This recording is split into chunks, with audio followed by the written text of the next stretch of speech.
Spring-fed Crystal River stretches 7 miles from its headwaters in Kings Bay to the Gulf of Mexico. A mix of fresh and salt water creating an ecosystem that is as beautiful as it is vital to the Florida landscape. But recent hurricane activity threatens to upend restoration to the river's seagrass beds.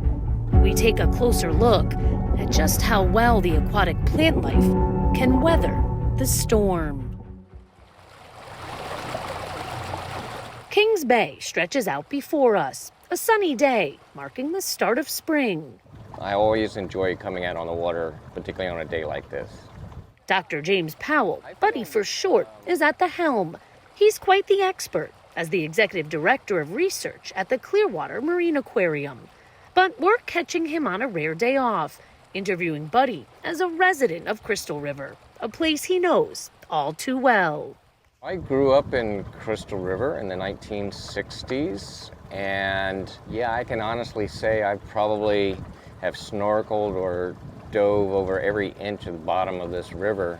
Which means Buddy remembers these waters way back when they were, well, crystal, just like the name says. As we were coming out, you just said, oh, this is beautiful. It is very beautiful, but it's also something that's called shifting baselines. To me, it's very different.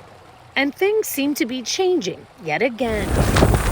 In the wake of Hurricane Idalia last summer, which flooded the streets of Crystal River and inundated Kings Bay with water from the Gulf, saline levels that Buddy says were too high for seagrass beds. Low tide reveals a sandy bottom now devoid of greenery. It would have been kind of looking like your lawn over there, practically, these blades of grass, but it's completely disappeared.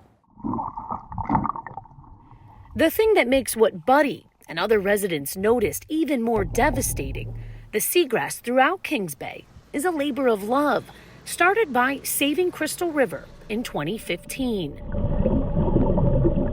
That's when the nonprofit launched its efforts to restore seagrass beds overrun by an invasive toxic algae known as Lyngbya. Since then, teams have replanted more than 100 acres, reestablishing lush meadows and all that comes with it, from better water quality to beloved marine life. Work not without a price tag, though. So far, the state has invested $49.3 million in the project. So when a storm like Idalia is bearing down, the fear of potential damage carries with it extra weight. We were nervous during the storm. We knew salt water was coming in. Highway 19 had so much water, there were people in kayaks and boats out there. So we knew this was a bad one. Lisa Moore is the president of Save Crystal River. She grew up here too. And something that eased her mind in the wake of the storm, the way the new seagrass was planted and the specific types used. Back when Hurricane Hermine hit in 2016, the organization realized it needed to mix in more saline-resilient grass. So, a species known as salty dog was planted right alongside the native eelgrass. But first, divers used a hose to suck up the algae, right down to the natural riverbed, allowing the roots to take hold. Because of those two factors, biologists believe the root systems are still intact, despite damage to the stems and leaves. Lisa points out signs of regrowth in areas they planted. You can see the blades are already poking up through the ground, and they're running. The runners are there because the roots are there. And because it's constantly monitored, and we've used good quality plants and a good methodology, it's worked.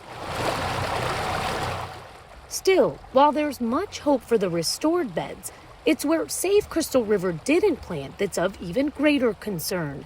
Some 200 acres where the new seagrass spread naturally on top of the Lyngbya.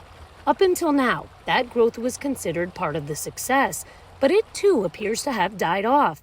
And without the reassurance its roots were protected by a stable riverbed, its survival seems less likely. For Buddy, the potential die-off signals a new baseline, as he calls it, and the possibility yet another seagrass species is now needed.